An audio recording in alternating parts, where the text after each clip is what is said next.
I accidentally put something on public earlier that I didn't necessarily mean to, which is, I guess, fine, because I also linked it to my written journal, which is fine.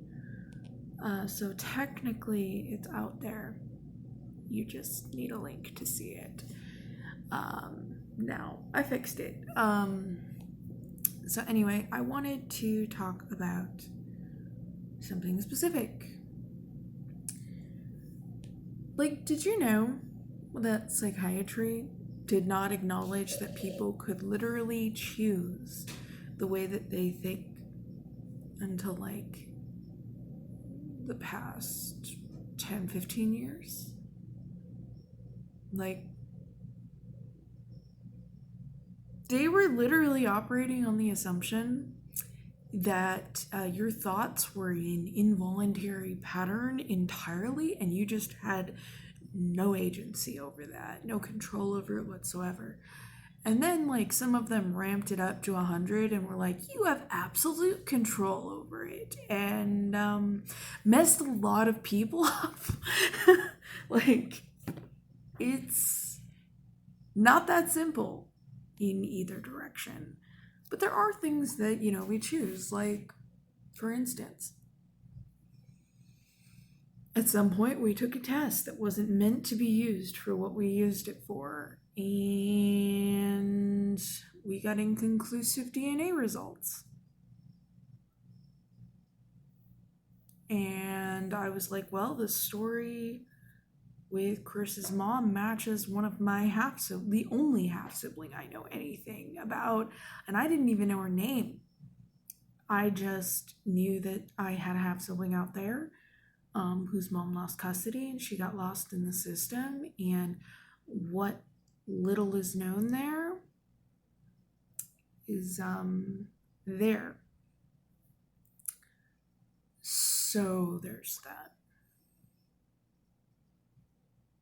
And I choose to, because there's actually more of a chance than that we are related. It's just like there's a probability there, but like I choose to believe without confirming. And there's a reason for that. Like, I have my own reasoning behind that, and it's completely valid. As far as I'm concerned, my stepson is also my nephew. And if one day that turns out not to be true, I'd rather find out whenever he's an adult.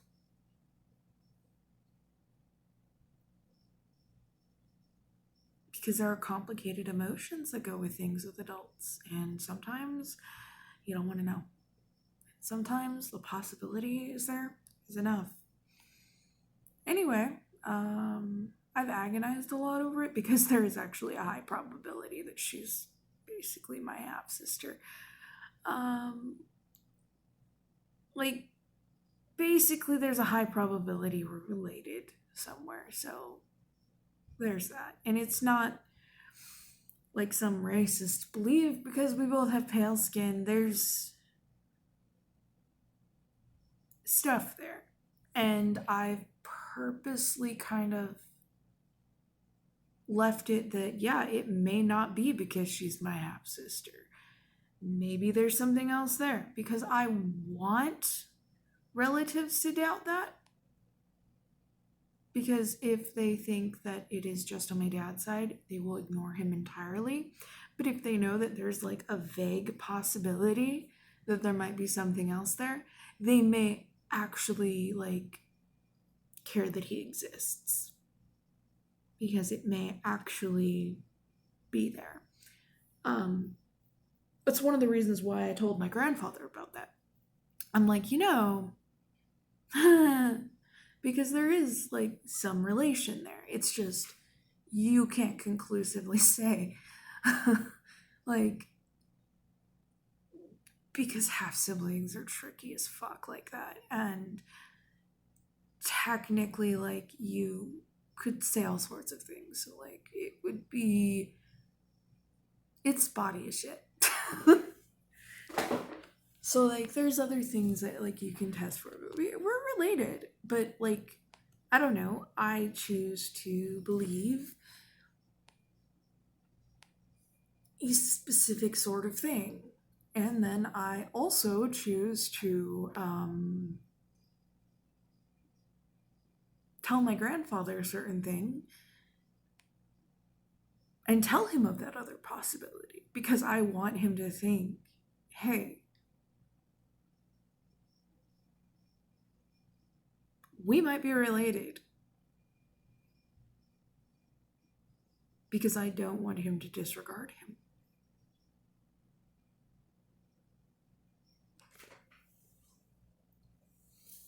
For some reason, that sort of thing ends up mattering way more than it should. I mean, it should matter, but like it ends up mattering a lot. And me accepting Chris isn't really enough for my relatives for the most part. Most of them would just consider him like not, and that bugs me. So I'm like, well, you guys should consider at least the possibility and, regard him like a human being, sort of thing. But, like, yeah, like someone to treat like they might be family, at least. Like, be open to the possibility. But yeah, I don't really talk to most of them, and for some reason I am shivering. I don't have a fever because we check that stuff with everything going on.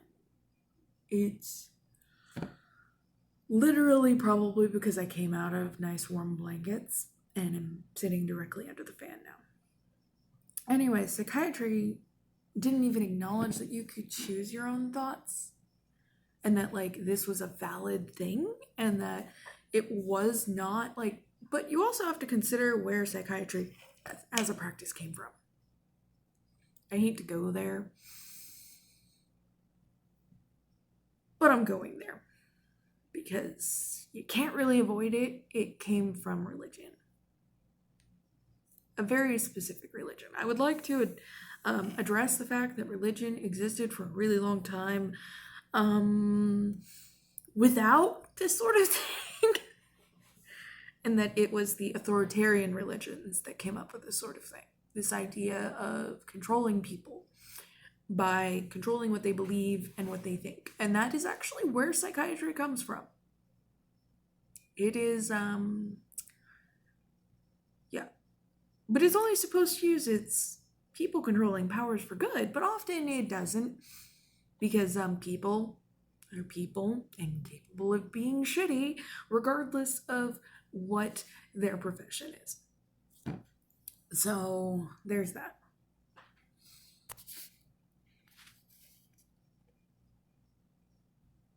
Just people are people. They're capable of good and they're capable of evil. And some people get in a position where they should be able to do innumerable good and they do innumerable evil. And they do all sorts of evil things doing that stuff. They hurt good people because they can and they're in a position to do so. Some people, and you know what? Most of psychiatry and diagnosis in it, even for things that are neurologically detectable, like literally you can scan someone's brain and be like, oh, this or not this. And they will diagnose this based on a stereotype. It is literally diagnostic stereotyping. They're basically like, there are people who in psychiatry, they will go, oh, you went through this thing in your history, so therefore you must have this, because I think that everyone who has gone through this has to be fucked up in this specific way, even if you're not. And they will have a sort of cognitive dissonance if this isn't the thing. And there are sometimes others who will also have a cognitive dissonance because they believe that like this doesn't happen. And like there's all sorts of things in the world that work exactly like that, where people where some fucked up thing will happen, and then other people will be like, cognitive dissonance, I cannot conceive that this happens, therefore I will not, like, it doesn't get fixed because they literally can't even. I'm still shaking because I'm still shivering. I think I'm gonna like put my arms in my shirt.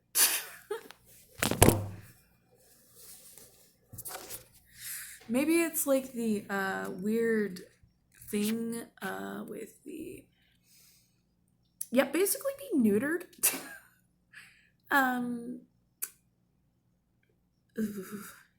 Should I still get this? It might be the Hashimoto's, and it might be basically menopause, but I'm not exactly sure how long menopause lasts, and sometimes the Hashimoto's makes me really cold or really hot sometimes too, so I don't know. I actually had more problems with this before they took out my uterus and my ovaries because of cancer, so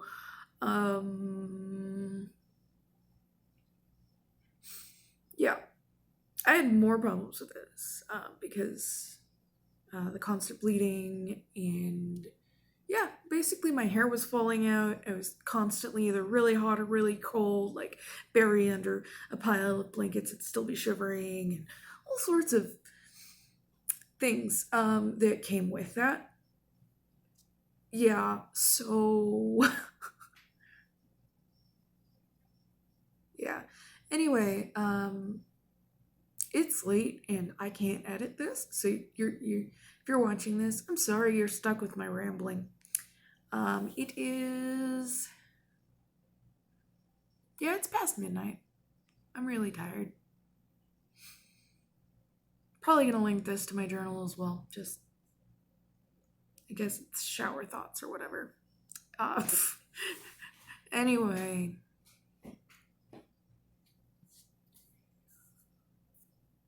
It's just, it's crazy to me that people consider this like the absolute be all end all authority on something, and they don't even know what the consensus is on anything. Like, they just assume that these people know what they're talking about, but the reality is that the idea that independent thought is something that people do, something that most people generationally, universally would tell you, well, duh, was not accepted by psychiatry for until fairly recently in its history. It's literally just been a way to say, hey, this person is different in society. Let's fix that. And it gets really dangerous because you get into things where neurological disorders are being diagnosed by stereotyping. Or it's being said you can't have this because you don't fit a stereotype that we're projecting on this. And they can't just say, we're wrong about this and maybe this isn't what it is. They just say, I'm going to stereotype you anyway. And there's a cognitive dissonance. Sometimes whenever people in a position of power are challenged in such a way, they react in a very hostile manner. You can simply exist and cause someone's cognitive dissonance because you exist and you don't fit their fucked up stereotype for you. Generally, that's also called bigotry. But yeah, it generally, at that point, it is. They think less of you. They think that you should be something or have trouble with something that you don't. They look down on you. You are an underclass to them, not an equal. That is bigotry. That is bigotry. That is discrimination. That, yeah. if you literally look at an entire group of people and you think that they are less than you, that is bigotry. Also, why don't we talk about in schools how more people with disabilities were killed by the Nazis, or even just people with, say, Asperger's, who are high functioning and simply have like some different behaviors as children, were killed by the Nazis than Jews? Can we talk about that? Can we talk about the forced sterilization of so many people? Can we talk about this? Can we talk about how our society still engages in things like this, where they take children for people for the crime of having a diagnosis? Can we talk about that? Because that's eugenics, and that's a Nazi ideal. That is the opposite of what the United States should stand for. Don't just invoke Nazis to point at people. Actually understand what they did. Actually understand what they believed, so that you can understand and look at yourself too. Not just point at everybody else and use it as a buzzword. These people believed that everyone not their ideal of society was less than them. If you believe that people in society are less than you, it doesn't matter if you're saying, oh, but I'm helping. You may actually not be helping, by the way. But it doesn't matter if you're saying, oh, look, I'm helping this person I see as less than me. You still think that person is less than you. You're still a shitbag. Maybe you just need to acknowledge that there are literally people all around you and pay attention to the data and why and like what the data means. Like, because a lot of people, they see data and they don't know what it means. It's like me trying to look at a table of elements, the periodic table of elements, because they taught us to memorize a bunch of this shit, but they didn't actually tell us what it meant. So I don't know what any of the data means. I mean, I know what the elements are, whenever I read them, I know what the words mean, and I know what they're kind of referring to. But like, if I just looked at the periodic table of elements, I'm just looking at numbers and symbols, and I don't know what half that crap means because I was never taught. And I didn't particularly have the inclination to learn that on my own like I did a lot about history. But yeah, I only found out today that there's information out now that the person Asperger's is named after likely sent a lot of people who were diagnosed with this thing that he discovered to their deaths. Even just little kids.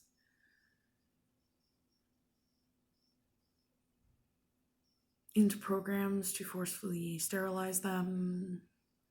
Eugenics. Like, you... And apparently people are mad now. Like, a lot of people who have it don't know. Because, like, social stuff. But once people find out that sort of thing, generally they're like, why would you want to be named after someone who wants you dead? Or who would have wanted you dead? Why would you want to even have something about you done that way? It's like ew, this is dirty. I don't want to touch it.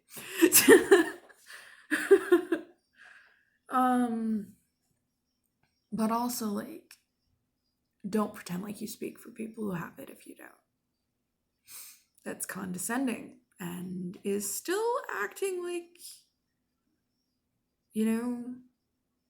you're better than them and they're just the permanent underclass. Please don't. It's really annoying. Get bent, please. If you are like that. But also, like, don't go out destroying people. Let them learn. Let them face that cognitive dissonance and face what they've done or said that was ignorant and stupid. Because, yes, people are allowed to be ignorant and stupid. But they need to face, if they do something particularly ignorant and stupid and otherwise against the law, they need to be able to face consequences for that, even if there are situations in which they don't. I live for the day that they do.